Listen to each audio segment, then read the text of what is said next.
tous, soyez les bienvenus dans ce journal estival. À la une de l'actualité, c'est l'ouragan Hervé qui a commencé à frapper les côtes du Texas. De grosses inondations sont prévues. Les autorités attendent 5 jours de pluie discontinue et 4 mètres d'eau à certains endroits. Donald Trump a déclenché le plan de catastrophe naturelle. Avant de poursuivre ce journal, j'ai le plaisir de vous annoncer une surprise. Regardez. 5, 4, 3, 2, 1. J'ai le plaisir de vous annoncer qu'Info TV, France News Radio et Info TV Loisirs changent de logo. Et Info TV fait sa rentrée le 2 septembre avec un nouvel habillage et une toute nouvelle grille des programmes. Une bande-annonce, explicative vous donnera plus de précision. Mercredi. On poursuit avec Bison Futé qui prévoyait beaucoup de monde aujourd'hui sur les routes. Dans le sens des retours, on fait tout de suite le point sur vos conditions de circulation avec l'infotrafic.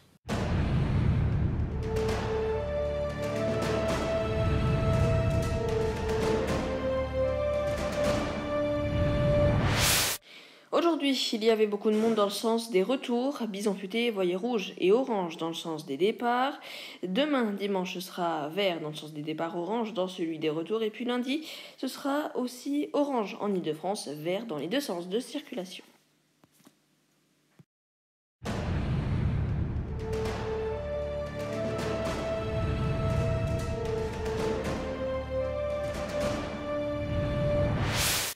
En cette fin d'été, nous vous proposons de faire un zoom sur Sanary-sur-Mer avec un reportage d'Hugo Petitjean. Regardez.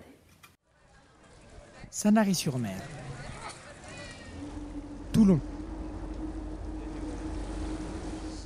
ou encore l'île de Porquerolles. Voilà quelques lieux intéressants à visiter du département du Var. Ce sont ces lieux que nous avons décidé de visiter pendant une semaine. Sanary-sur-Mer le 12 août. C'est avec un soleil radieux que nous arrivons à Zoa, un petit parc animalier et exotique. Ici, quelques petits animaux comme des perroquets, des flamants roses ou encore des tortues. Mais aussi quelques plantes très étranges. Nous repartons pour le centre de Sanary-sur-Mer et arrivons sur le port. Là-bas, touristes et vagues nous y attendent.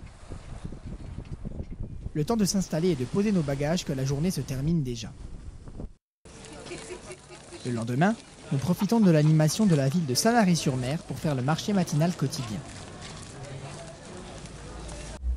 14 août 2017, en direction de l'île de Porquerolles. Sur le bateau, bercé par les vagues, nous pouvons admirer le superbe paysage s'offrant à nous. Arrivé sur l'île, c'est une vue splendide qui nous attend. Bateaux, plages, sable et rochers. Un paysage digne des plus belles cartes postales. Nous en profitons pour faire une petite pause baignade sur une des magnifiques plages de l'île. C'est toujours avec le soleil que nous reprenons le bateau, direction Sanary. Le lendemain, c'est une visite de Toulon et de sa rade que nous choisissons de faire. Contenant le port civil et militaire de Toulon, la rade abrite les plus gros bateaux militaires français comme le porte-avions Charles de Gaulle.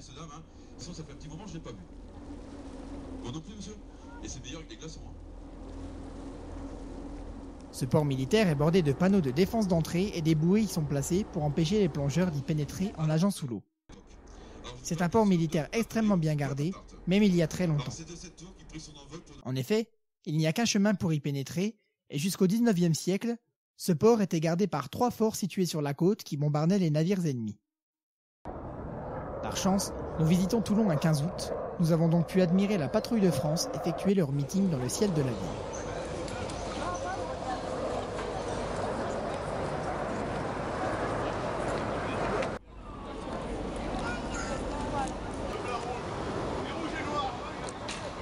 Deux jours après, nous prenons un peu d'altitude pour nous rendre sur le mont Faron. C'est à 560 mètres d'altitude que nous contemplons la ville de Toulon et ses environs. C'est déjà notre dernier jour à Sanary-sur-Mer. Nous en profitons pour monter en haut de la tour de Sanary, qui nous offre un point de vue sur son port et la ville.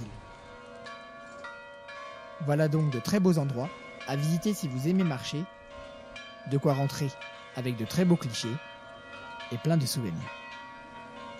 On termine ce journal avec le nombre de chômeurs en France au mois de juillet qui a augmenté de 1%, c'est-à-dire plus 34 900 personnes. On fait maintenant un point sur le temps avec Romain.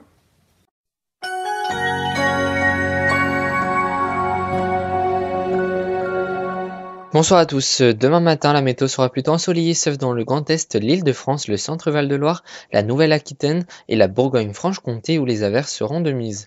Il fera de 21 à 31 degrés. L'après-midi, alors que le soleil fera son arrivée sur les côtes de la Manche, dans le centre et près des frontières allemandes, le temps tournera à l'orage.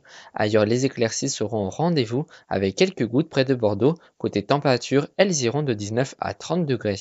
Enfin, on termine avec lundi. Il fera beau sur la quasi-totalité de notre hexagone. Les seuls malchanceux seront les habitants de l'Orne en Normandie qui auront quelques averses. Les températures seront comprises entre 20 à 31 degrés. À bientôt. C'est la fin de ce journal. Merci de l'avoir suivi. Prochain rendez-vous avec l'information, c'est demain avec Hugo Petitjean qui vous emmènera à la découverte d'un nouveau pays avec un pays. Et puis moi, je vous retrouve la semaine prochaine pour la grande rentrée d'Info TV et bien évidemment pour le téléjournal qui fera aussi sa rentrée. Quant à nous, on se quitte avec le carnet de voyage de ce dernier journal estival. C'est un carnet de voyage signé de Romain Lucas sur l'Inde.